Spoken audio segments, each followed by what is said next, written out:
Film की शुरुआत होती है और हमें बताया जाता है कि हजारों साल पहले पृथ्वी पर कुछ विजिटर्स आए थे जिन्हें कि ओसाइरिस कहा जाता था और उन्होंने इंसानों को बहुत सारी चीजें दी जैसे कि एस्ट्रोनॉमी, आर्किटेक्चर और कल्चर। लेकिन इस सब के बदले उन्हें धरती चाहिए थी जिससे वो यहाँ पर राज कर सके। लेकिन एक फेरो और एक रोशनी के देवता दोनों ही ओसाइरिस के विरुद्ध थे। ओसाइरिस दावाते थे जब सभी तारे पिरामिड के ऊपर एक अलाइन में होंगे जिससे आसमान से एक रोशनी पिरामिड में आएगी जिससे कि ओसाइरिस धरती पर आ सकते थे। लेकिन फेरो ने उस रोशनी को छिपा दिया और ओसाइरिस के फॉलोअर्स को बंदी बनाकर पिरामिड के अंदर सुला दिया। लेकिन फिर भी कुछ लोग बच गए जो कि ओसाइरिस के आने का इंतजार कर रहे हैं और उन्हीं में से एक रानी एमोनपुर भी थी। इसके बाद हम रानी एमोनपुर को देखते हैं जो कि एक बच्चे को जन्म देती है। वो यहाँ पर अपने एक आदमी से कहती है कि ओसाइरिस का आखिरी बारिश है, इसलिए इसे यहाँ से दूर ले जाओ। और ये कहने के बाद वो मर जाती है। इसके बाद राजा जो ओसाइरिस के खिलाफ थे वो उस रानी एमोनपुर को एक ताबूत के अंदर डालकर उससे पिरामिड के अंदर भिजवा देते हैं। इसके बाद हमें आगे ये पता लगता है कि पिरामिड के अंदर एक दरवाजा है जिसके अंदर से ओसाइरिस के पीढ़ी के ही लोग जा सकते हैं और उस दरवाजे के अंदर तभी जाया जा सकता है जब तारे फिर से सही क्रम में अलाइन होंगे। लेकिन राजा ने वहाँ पर एक ताला लगवा दिया जिसकी चाबी का नाम की ऑफ हेवन है और अगर ओसाइरिस वापस आए तो सारी दुनिया बर्बाद हो जाएगी। सिर्फ ओसाइरिस की पूजा करने वाले ही जिंदा रहेंगे जिन्हें कि भगवान का दर्जा दिया जाएगा और उस पीढ़ी का जो आखिरी इंसान है उसका अभी तक कुछ पता नहीं है। अब अगले सीन में हम कुछ आर्कियोलॉजिस्ट को देखते हैं जो कि इसी की खोज करने के लिए आए थे। अब उन्हीं में से मैक्स स्टोटन अपने असिस्टेंट से कहता है 7 दिन के बाद तारे फिर से सही क्रम में आने वाले हैं और हमें किसी तरह से भी की ऑफ हेवन को ढूंढना होगा। और तभी उसे एक फोन आता है जिस पर वो बात करने लगता है और तभी वहाँ एक आदमी आकर उसकी एक छड़ी जो कि गाड़ी पर रखी थी उसे लेकर भाग जाता है। वहीं पर हम एक आदमी को देखते हैं जिससे वो आदमी मास्टर स्टोन की वो छड़ी लाकर देता है। जिसके बाद पीटर एक पुरानी चीजों की दुकान पर आता है। वो यहाँ पर दुकानदार को पैसे देते हुए कहता है कि मुझे वो चाबी दे दो। जिसके बाद दुकानदार उसे अपने लॉकर से वो चाबी निकाल कर देता है। लेकिन पीटर उस आदमी को मैसन स्टोन की उस छड़ी से जिसमें से ये एक तलवार बाहर आती थी उससे वो उसे मार देता है और चाबी और पैसे उठाकर वहाँ से चला जाता है। अब मैसन स्टोन भी वहाँ पहुँच जाता है जहाँ वो दुकानदार उसे मरा हुआ मिलता है और तभी पीटर उसे फोन कर कहता है कि अब वो चाबी मेरे पास है और उस आदमी को भी मैंने ही तुम्हारी छड़ी से मारा है जिसमें कि तुम्हारे फिंगरप्रिंट है और अब मैं उसे पुलिस को दे दूंगा अगर तुमने मुझे अपने मिशन पर साथ न लिया तो। और अब मैसन स्टोन को न चाहते हुए भी उसकी बात माननी पड़ती है। इसके बाद वो क्लेरा नाम की एक लड़की से मिलता है जो कि भविष्य देख सकती थी।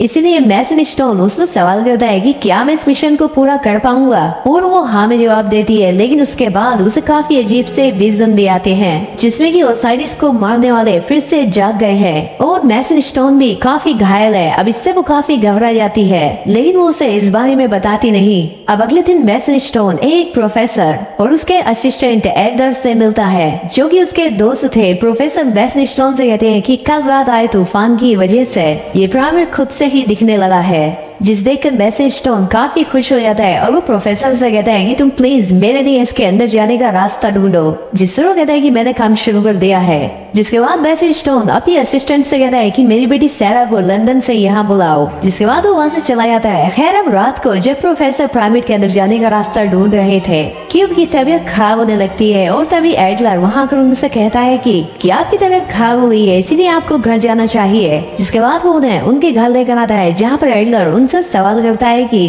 क्या हम इस मिशन को डिले नहीं कर सकते। जिस पर प्रोफेसर कहते हैं कि पिरामिड के अंदर तारों के अलाइनमेंट के समय ही जाना होगा, इसी वजह से मिशन को आगे नहीं बढ़ाया जा सकता।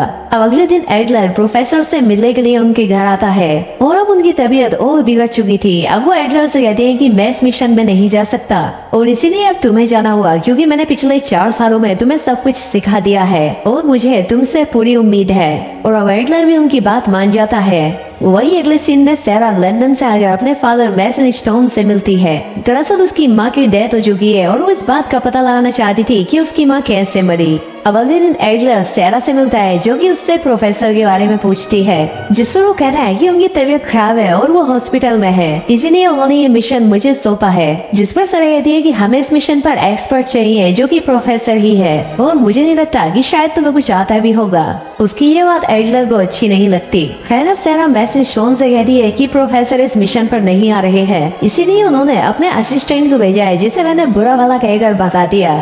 ये बात सुनकर मैसेज स्टोन तुरंत उठता है और सैरा से कहता है कि उससे माफी मांगो और उसे यहाँ बुलाओ क्योंकि हमें उसकी जरूरत है। इसीलिए सैरा उससे फोन करके माफी मांगती है और वापस आने के लिए कहती है, और इसीलिए वो मान जाता है। खैर अब सभी लोग जो मिशन पर जाने वाले थे वो मिलते हैं, और यहाँ पर रोहित भी आता है, जो कि प्राचीन चीजों को पहचानने में एक्सपर्ट था, जो कि दरअसल भारत से था। अब इसके बाद ये सब लोग पिरामिड के पास आ जाते हैं, जहाँ पर जाकर एक लोकल आदमी शाहिद और कुछ सोल्जर्स भी थे, जो कि अंदर जाकर रास्ता ढूंढेंगे। अब इसीलिए ये लोग कल का इंतजार करते हैं, क्योंकि तारों के अलाइनमेंट का दिन कल है। खैर अब अगले दिन ये सभी लोग पिरामिड के गेट के पास आते हैं। फिर यहाँ पर एडलर इन सभी लोगों को एक वार्निंग पढ़कर सुनाता है कि जो भी इस पिरामिड के अंदर जाने की कोशिश करेगा वो वापस नहीं आएगा, पर जो ओसाइरिस के पीड़ित से होंगे उन्हें कुछ नहीं होगा। जिसमें मैसेज स्टोन कहता है कि मजाक अच्छा था।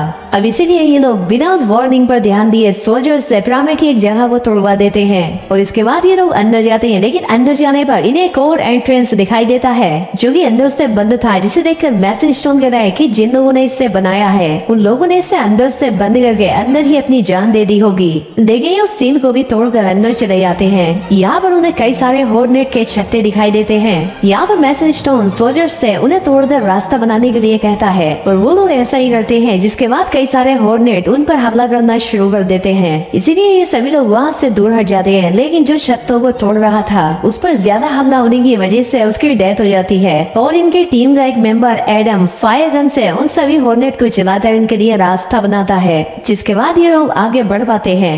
अब आगे बढ़ने पर मैसेज स्टोन सभी से सावधान रहने के लिए कहता है, क्योंकि आगे जाल बिछे हो सकते थे, इसीलिए संभाल कर कदम रखना। लेकिन तभी वहाँ पर पीटर को एक सोने का छोटा स्टैचू दिखाई देता है, और अब जैसे ही वो सोने के छोटे स्टैचू को उठाता है, जिस जगह से ये लोग आए थे वो रास्ता बंद हो जाता है, जिससे इनका एक सोल्जर भी दबकर मारा जाता है। और उस स्टैचू को वापस उसकी जगह पर रखने पर वो रास्ता फिर से खुल जाता है। खैर वहाँ से आगे जाने पर उन्हें टाइल्स दिखाई देते हैं, जिनके बेसिस पर रोहित उन्हें देखकर आगे जाने का रास्ता खोजता है, और अपनी कैलकुलेशन से पता लगाता है कि कौन सी टाइल्स पर पैर रखना है। लेकिन वो यहाँ पर गलत टाइल्स पर पैर रख देता है, लेकिन इस बार वो बच जाता है। यहाँ पर एल्डो बताता है कि जब ये बना था तब जियो का भी इन्वेंशन नहीं हुआ था, इसीलिए इसे 1 से कैलकुलेट करो। जिसके बाद रोहित सही सीक्वेंस का पता लगा देता है, और अब ये लोग आगे बढ़ने में कामयाब हो जाते हैं। अब आगे आने के बाद इन्हें एक बड़ा सा पत्थर दिखाई देता है, जिस पर एंशिएंट लैंग्वेज में कुछ लिखा था। रोहित और एडलर इसे समझने की कोशिश करते हैं। एडलर कहता है कि जरूर इसके पीछे कोई रास्ता है, और उस पत्थर को हटाते ही इन लोगों को सच में एक रास्ता दिखाई देता है, जिसके अंदर आने पर वो देखते हैं कि वो जगह काफी खूबसूरत है, और यहाँ पर रानी एमोनपुर का वो ताबूत भी रखा था। लेकिन यहाँ पर बेवकूफ मैसेज स्टोन उस ताबूत को खोलकर रानी मैसेज स्टोन की मम्मी को निकाल कर बाहर फेंक देता है। ये देखकर सब हैरान हो जाते हैं, जिस पर मैसेज स्टोन कहता है कि मुझे रानी एमोनपुर की कोई जरूरत नहीं है, मुझे ओसाइरिस का टेम्पल चाहिए, जो कि पिरामिड के भूल भुलैया के अंदर कहीं पर है। इसके बाद वो पीटर से की ऑफ हेवन मांगता है, और इसके बाद उस चाबी को उस ताबूत में लगाता है, जिससे वहाँ पर एक रास्ता बन जाता है, जिससे ये लोग आगे जाने लगते हैं। लेकिन सैरा को यहाँ पर डर लग रहा था, जिस पर एडलर उसे समझाता है। जिसके बाद सैरा आगे बढ़ने के लिए तैयार हो जाती है। मैसेज स्टोन अब पीटर को सबसे आखिर में रहने के लिए कहता है, ताकि वो फिर से कोई गलती न कर दे। लेकिन पीटर इस बात से गुस्सा होकर सबसे आगे बढ़ जाता है, और आगे बढ़ते ही उसका पैर एक पत्थर पर पड़ जाता है, जिससे वहाँ का रास्ता सील हो जाता है। और अब ये सभी लोग 3 ग्रुप्स में बढ़ जाते हैं। अब रोहित, शाहिद और एक सोल्जर नीचे उतर ही रहे होते हैं कि तभी एक अनजान चीज उस सोल्जर को ढकेल देती है, जिससे कि वो नीचे गिर जाता है। वहीं दूसरी तरफ एडलर भी एक सीक्रेट रास्ता ढूंढ लेता है, जिसके बाद वो सैरा और क्लेरा उस रास्ते से आगे बढ़ने लगते हैं। और यहाँ आगे बढ़ने पर उन्हें उसी सोल्जर की बॉडी दिखाई देती है। अब देखते देखते बाकी लोग भी यहाँ पर पहुँच जाते हैं, और अब आगे बढ़ते बढ़ते ये लोग एक ऐसी जगह पर पहुँच जाते हैं जहाँ पर की सभी ओसाइरिस को मारने वालों को रखा गया था, जो की यहाँ पर ममीफाइड होकर खड़े थे। क्लैरा यहाँ पर अब उन्हें एक खास जानकारी बताती है कि जब ओसाइरिस की पीढ़ी का खून टेम्पल पर लगेगा और वो समय तारों के अलाइनमेंट का होगा तो ये सभी लोग जाग जाएंगे और दुनिया को बर्बाद करने के लिए निकलेंगे। ये बात सुनकर सभी लोग डर जाते हैं और इतने में ही एक मम्मी सेरा का गला दबाने लगता है और अब जैसे ही एडलर उसे बचाने के लिए जाता है तो वो एक झटके में उससे दूर फेंक देता है। उनकी चीखें सुनकर सभी लोग वहाँ पर आ जाते हैं और उस मम्मी पर गोली चलाने लगते हैं। इसीलिए अब वो मम्मी सेरा को छोड़कर अब उन्हीं के पीछे पड़ जाती है।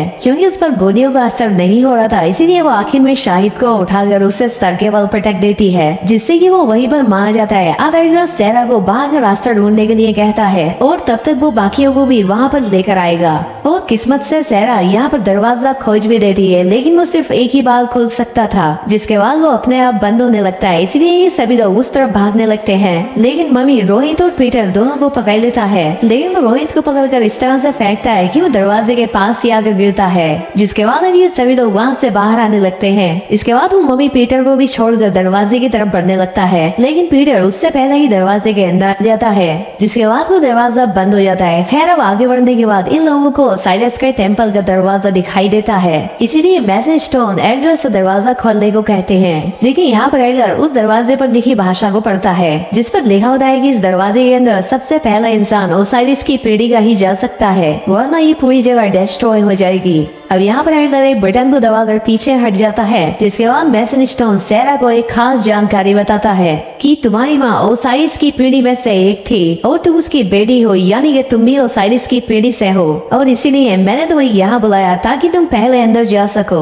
ये सुनने के बाद सेरा बिना सोचे समझे आगे बढ़ती है जिसके बाद एक जोरदार रोशनी के साथ दरवाजा अपने आप खुल जाता है और तमीन के पास वो मम्मी भी पहुँच जाता है। इसीलिए अब ये सभी लोग दरवाजे के अंदर जाकर दरवाजा बंद कर देते हैं और अब इसके बाद इन्हें ओसाइरिस का टेम्पल दिखाई देता है जिसे देखकर रोहित कहता है कि किसी तरह का एनर्जी जनरेटर लग रहा है। यहाँ पर तभी एडम सेरा को पकड़ लेता है और उसे एक जगह पर बैठाकर उसका हाथ बांध देता है जिसके बाद मैसन स्टोन रिवील करता है कि मैं सेरा का खून इस जगह पर गिराऊंगा क्योंकि अब तारे अलाइनमेंट में आ चुके हैं और ऐसा करते ही ओसाइरस धरती पर आ जाएगा जिसके बाद सारे ममीज जाकर दुनिया को खत्म कर देंगे। और अब जब एडलर सेरा को बचाने के लिए जाता है तो एडम उस पर गोली चला देता है लेकिन वो गोली रोहित अपने ऊपर ले लेता है जिस वजह से उसकी जान चली जाती है। सेरा मैसन स्टोन से पूछती है कि तुमने मेरी माँ के साथ क्या किया जिस पर वो कहता है कि ये रिचुअल सिर्फ ओसाइरिस की पीढ़ी की लड़की से ही पूरा हो सकता है। मैंने उसे सारी बातें बताई लेकिन उसने मेरा साथ देने से मना कर दिया और इसीलिए मुझे उसे मारना पड़ा। ये बात सुनकर सेरा काफी हैरान और दुखी हो जाती है